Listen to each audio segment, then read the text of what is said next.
Call came at midnight. The call came at midnight. Her voice was steady, almost rehearsed. I've filed for divorce. The house is mine. Security will escort you out tomorrow. No pause, no tremor, just the clean slice of a knife drawn across the skin of a life we once shared. I said only one word, understood, and then silence. But inside, something uncoiled. Not panic, not grief, something colder. The sort of clarity that comes when the last illusion burns to ash. I ended the call, sat in the dark, listened to the hum of the refrigerator, the tick of the clock. My pulse matched its rhythm. One phone call, that's all it took. By dawn, her lawyer was screaming into his receiver, "You have no legal right to do that to her. None!" But I didn't answer, because that was never the point. The point was what came next. She thought she was clever.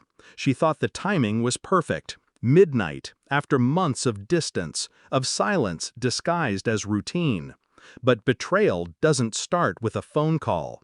It starts in whispers, glances, slips in memory too sharp to ignore, the late meetings that stretched into dawn, the laughter muted in the bathroom behind a locked door, the sudden insistence that I sleep in the guest room to help her rest. I noticed, I always notice, but I said nothing. Not when I found the receipts tucked inside her purse.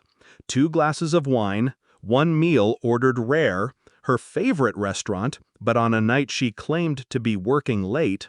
Not when she returned home with a smile that didn't touch her eyes, a perfume not her own lingering on her coat. The human mind clings to denial like a drowning man to driftwood. Maybe it was nothing. Maybe I'm imagining it. But the truth doesn't care for comfort. It waits, patient, ruthless. And so did I. I started with her phone. Not by touching it, she guarded it too closely for that, but by watching.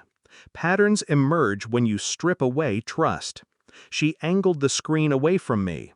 She smiled down at the glow when she thought I wasn't looking, and sometimes she carried it with her into the shower. I didn't accuse, I collected. Phone records, calls at hours when she knew I was asleep, texts that lasted for hours but vanished from her history the moment I glanced at it. I ran her car mileage against her supposed work hours. The numbers didn't align. Too many miles, not enough time. Then came the DNA test. A strand of hair caught in her scarf. Sent to a lab through a friend who owed me more than one favor. The report didn't lie. Male, not mine. My pulse never spiked. My hand never shook. Each piece slotted neatly into place. A puzzle she thought she could hide inside shadows and silence. Outwardly, I played the part. Dinner at the same table, calm nods at her excuses, even a smile when she lied straight into my eyes. But inside, I was already gone. All that remained was the execution of truth. The report arrived on a Tuesday morning. A thin envelope. Stark. Clinical. I set it on the kitchen table beside her coffee. Didn't say a word. Just waited. She opened it casually, expecting bills or contracts. Her eyes skimmed, then froze. Color drained from her face. Her lips parted, but no sound came. Finally, she whispered, Where did you get this?" I leaned back, calm, detached. Does it matter? The silence that followed was louder than any confession. Her hands trembled. Her breath stuttered. The fortress of lies collapsed in one measured instant. I didn't rage, I didn't accuse, I just watched. And she broke herself in front of me. That night, her lawyer called, furious, threatening, telling me the house, the accounts, everything were hers by law. I didn't argue. Instead, I sent him a second envelope. Inside, phone records, GPS logs, copies of financial transfers she'd hidden. enough to expose perjury, fraud, and adultery in one calculated blow. By morning, the lawyer's tone had shifted.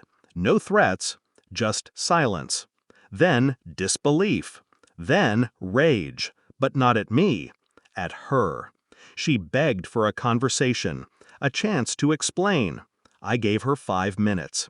She cried. She swore it was a mistake, temporary, meaningless. She reached for me across the table. I didn't move. You planned my exile, I said, but I've already walked away. Her tears fell harder. Desperation, not love. The realization that control had slipped through her fingers. That was the power move. Not screaming, not revenge. Just truth. Unstoppable, undeniable truth. And she knew. She lost everything the moment I decided not to fight, only to reveal. I left without slamming the door, without glancing back. The house, the walls, the memories, they were nothing but ashes in the shape of a life. Clarity is colder than rage. It doesn't burn, it freezes. And once frozen, you stop feeling altogether. She wanted victory. She wanted to strip me of dignity, of home, of worth. Instead, she lost the illusion that she ever had power over me. Walking into the night, I felt nothing. No triumph, no grief, just silence. Because betrayal doesn't end with heartbreak, it ends with truth. And the truth had finally spoken. She thought she ended me at midnight, but I ended her with the morning.